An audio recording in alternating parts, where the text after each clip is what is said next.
मैं श्रीमती अर्चना दीवान, सहायक प्राध्यापक समाजशास्त्र, शासकीय नवीन महाविद्यालय पाली, जिला कोरबा, विद्या वाचस्पति की ओर उन्मुख समस्त को आवाहित करते हुए MA second semester paper 3 unit 2 rural education में वैचारिक धरातल पर work from home, education from home पर आधारित बिंदुओं को रखने जा रही हूँ। सर्वप्रथम हम ग्रामीण एवं शिक्षा का अर्थ समझने का प्रयत्न करेंगे। ग्रामीण से तात्पर्य अपनी मिट्टी से पूर्णतया जुड़ा हुआ, जिसे हम सन ऑफ सॉइल भी कहते हैं।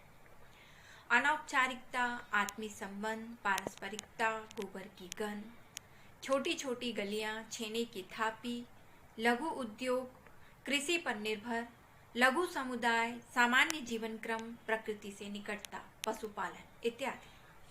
Doctor A.R. देसाई के अनुसार गांव ग्रामीण समाज की इकाई है। यह एक रंगमंच है जहां ग्रामीण जीवन का प्रमुख भाग स्वयं प्रकट होता है और कार्य करता है। शिक्षा से तात्पर्य सीखना, जानना, समझना और समझा पाना, नवीन जानकारियों की प्राप्ति, जिज्ञासाओं का उठना और उसका शांत होना। ज्ञान, बुद्धि, विवेक, ये सभी शिक्षा के अंतर्गत आते हैं और इसी ज्ञान एवं सामाजिक सांस्कृतिक विरासत को हस्तांतरित करने वाली संस्थाएं शिक्षण संस्थाएं कहलाती हैं। जिस प्रकार शरीर की उन्नति जलवायु, भोजन, प्रकाश आदि पर निर्भर है, उसी प्रकार सभ्य समाज की प्रगति, चाहे वह ग्रामीण हो या नगरी, उसकी प्रगति शिक्षा पर अवलंबित है। मानव मस्तिष्क और ज्ञान के प्रसार का माध्यम शिक्षा है। शिक्षा की प्रक्रिया के द्वारा मानव के सर्वांगीण विकास का प्रयत्न किया जाता है, जिससे मानव आत्माभ्युदय को प्राप्त करता हुआ स्वयं के भरण पोषण के साथ आश्रितों को संरक्षण प्रदान करता है। सामाजिक संरचना में वह ताकि अपना महती योगदान दे सके। शिक्षा वह है जिससे हमारे सांस्कृतिक गौरव में वृद्धि होती है और साथ ही साथ वह अपनी चेतना को भी विकसित कर सकता है। यदि यह कहा जाए कि शिक्षा ही जीवन है और जीवन ही शिक्षा, तो अत्युक्ति नहीं होगी। मात्र अक्षर बोध से मानव का अभ्युदय संभव नहीं है। इसके लिए आत्मनिर्भरता तथा संबंधित नैसर्गिक गुणानुसार शिक्षण व्यवस्था अपेक्षित है। तभी शिक्षा अपने वास्तविक उद्देश्य को प्राप्त कर पाती है। बौद्धिक विकास की प्रक्रिया में 3 R अर्थात रीडिंग, राइटिंग, अर्थमेटिक को आधार माना गया था।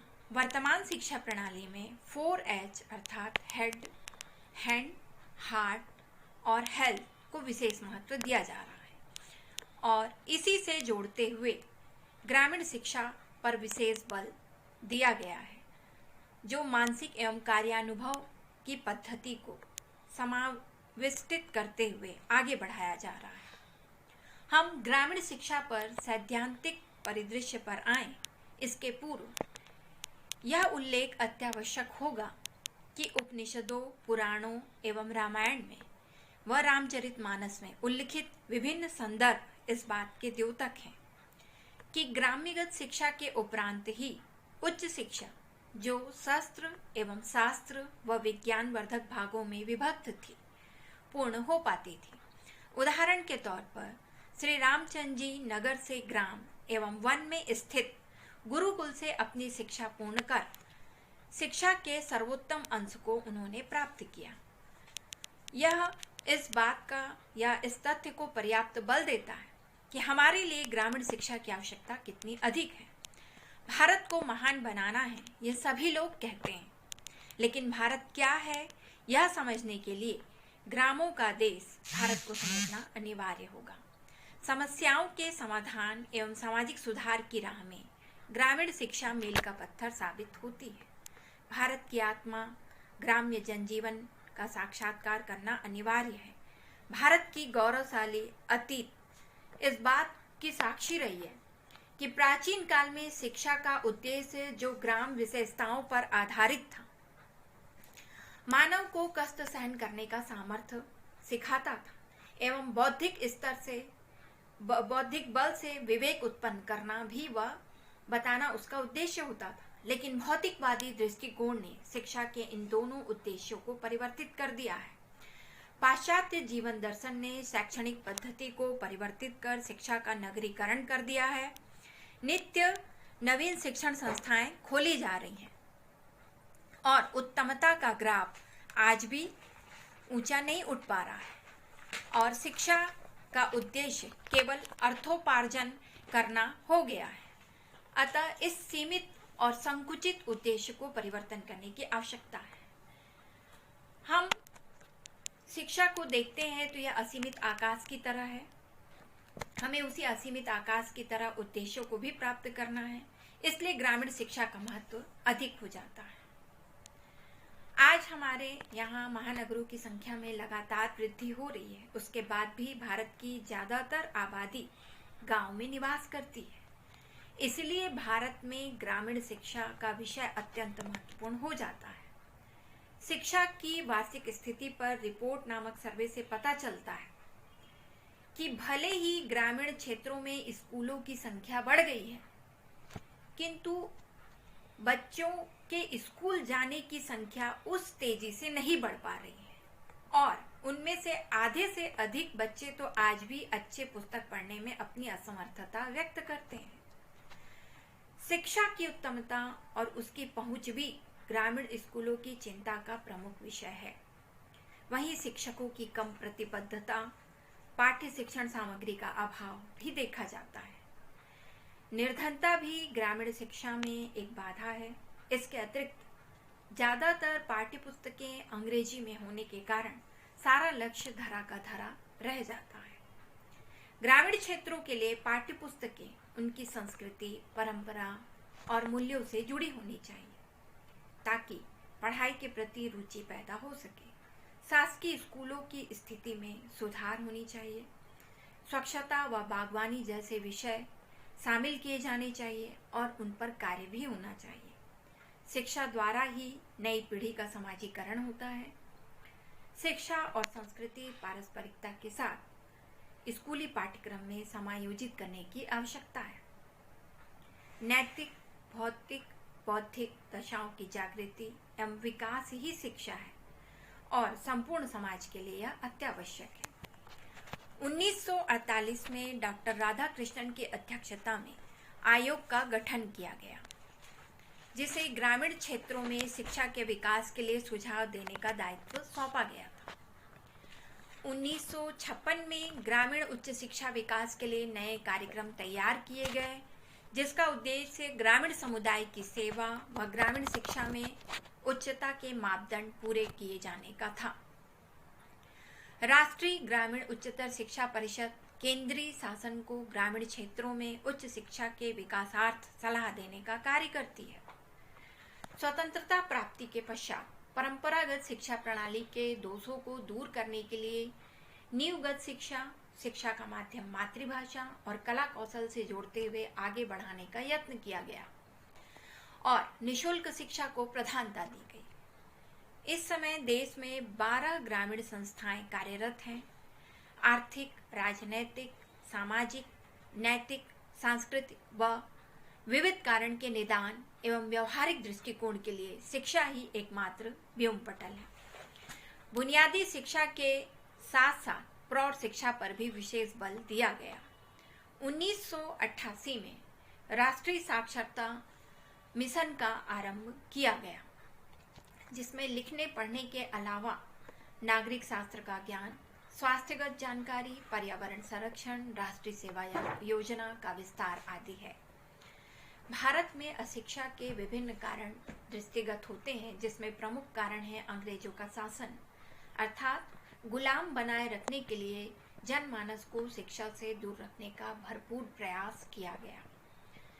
दूसरा मुख्य कारण है सामंतवाद, अर्थात शिक्षा को केवल सामंतों तक ही सीमित रख दिया गया। और तीसरा मुख्य कारण है आर्थिक पिछड़पन। इसके अतिरिक्त भाग्यवादी दृष्टिकोण का होना, वैज्ञानिक प्रगति का अभाव होना। विभिन्न कारणों के संदर्भ में हम ये जान पाते हैं कि अशिक्षा के कितने ज्यादा दुष्परिणाम सामने आते हैं। अशिक्षा राष्ट्रीय कलंक है। यह व्यक्तित्व विकास में बाधा उत्पन्न करती है, अंधविश्वास को बढ़ाती है, प्रगति में बाधक तत्व के रूप में सामने आती है, सामाजिक विघटन का कार्य करती है और राष्ट्रीय प्रगति में भी बाधा का कार्य करती है, आर्थिक विकास को होने नहीं देती, अंतर्राष्ट्रीय संबंधों में भी इससे हमें हानि पहुंचती है। इसे दूर करने के लिए विभिन्न उपाय सामने आए। इसके संदर्भ में ये कहा जाता है कि एक अशिक्षित के दोषों से बहुतों का अकल्याण हो जाता है, अतः संगठित प्रयत्न से ही प्राप्य है शिक्षा। तो संगठन का महत्व अर्थात शिक्षा के लिए समस्त का प्रयास बहुत आवश्यक है। शिक्षा का प्रसार हो, निःशुल्क शिक्षा की व्यवस्था की जानी चाहिए, शिक्षा की अनिवार्यता हो, स्त्री शिक्षा पर बल दिया जाना चाहिए, सचेतन प्रयास हो अर्थात अंधविश्वास और रूढ़िवाद को खत्म किया जाना चाहिए और चलित वाहन का प्रयोग हो, दूरदर्शन, चलचित्र, रेडियो का उपयोग किया जाना चाहिए, शिक्षण पद्धति में सुधार की महती आवश्यकता को ध्यान दिया जाना चाहिए, शिक्षकों को उचित प्रशिक्षण दिया जाए, दूरस्थ शिक्षा का भरपूर उपयोग किया जाए, सही पाठ्यक्रम का संधारण किया जाना चाहिए। इसे पाने के लिए ये कहा जा सकता है कि फिर से कि सामाजिक संगठनों को आगे आना होगा। शिक्षा उस बीज के समान है जो कितनी गहराई में भी क्यों न दबा हो, वह अंकुरित हो ही जाता है और सामाजिक एवं अर्थव्यवस्था की रीढ़ माने जाने वाले बुनियादी ढांचे ग्राम्यगत व्यवस्था को मजबूत बनाता है और उसी से भविष्य के उस भारत की पदचाप सुनी जा सकती है जिसके आहट सुखद है। परिपूर्णता सरल लक्ष्य नहीं है। व्यापक विचारधारा के साथ हमें क्षुद्र हितों का त्याग करना होगा और शून्य राजनीति के साथ ग्रामीण जनमानस के सरोकारों को ध्यान में रखते हुए ज्ञान धारा को प्रवाहित करना होगा।